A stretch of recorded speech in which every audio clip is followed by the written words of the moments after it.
हनुमान जी की भक्ति कोई साधारण कर्म नहीं है।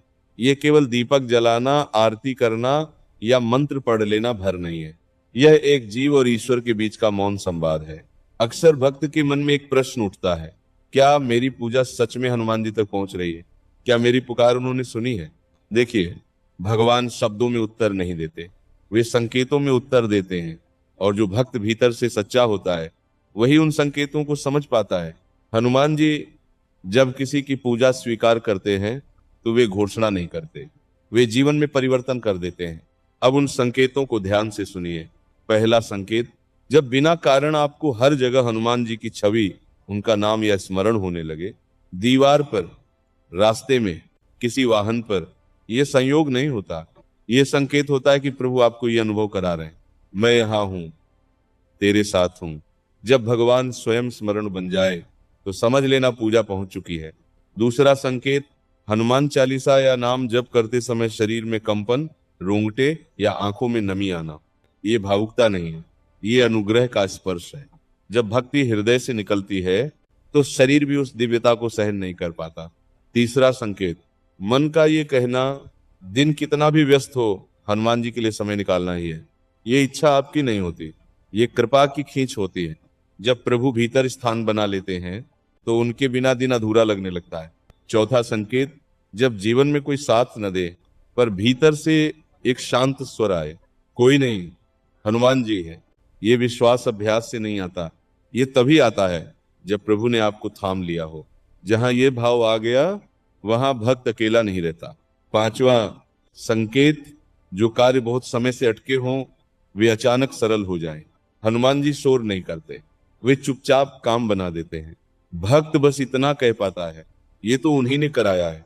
छठा संकेत, मन का बुराइयों से स्वयं दूर होने लगना, गुस्सा, ईर्ष्या, गलत संगति, सब बिना संघर्ष के छूटने लगे।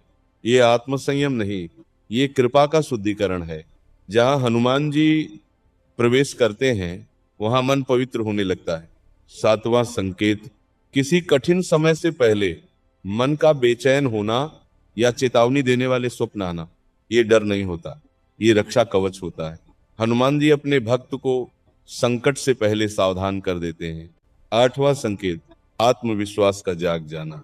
जो स्वयं को कमजोर समझता था वो अब कठिनाइयों के सामने खड़ा होने लगे। हनुमान जी पहले समस्या नहीं हटाते, वे भक्त को शक्तिशाली बनाते हैं। नौवां संकेत, पुराने रिश्तों में मधुरता लौट आना, अहंकार का गलना, पहला कदम उठाने का साहस आना। ये इसलिए होता है क्योंकि भक्ति हृदय को विशाल बना देती है। 10वां संकेत, दूसरों के दुख को अपना समझना, बिना दिखावे के मदद का भाव आना, करुणा का स्वतः प्रकट होना। ये परिवर्तन बताता है कि अब प्रभु केवल आपके मंदिर में नहीं, आपके हृदय में विराजमान है। अब ध्यान से समझिए, यदि इन संकेतों में से एक भी संकेत आपके जीवन में घट रहा है तो समझ लीजिए हनुमान जी ने आपकी पूजा स्वीकार कर ली है। भगवान सामने आकर कुछ नहीं कहते, पर जीवन को इस तरह छूते हैं कि भक्त भीतर से बदल जाता है। डरिए मत, टूटिए मत, आपकी भक्ति व्यर्थ नहीं जा रही। जहां विश्वास है वही हनुमान जी है, और जहां हनुमान जी हैं वहां कोई भी संकट टिक नहीं सकता। और एक बात अंत में समझ लेना, हनुमान जी की भक्ति का फल तुरंत दिखे ये आवश्यक नहीं है, क्योंकि प्रभु कभी हमारी इच्छा के अनुसार नहीं, हमारे हित के अनुसार देते हैं।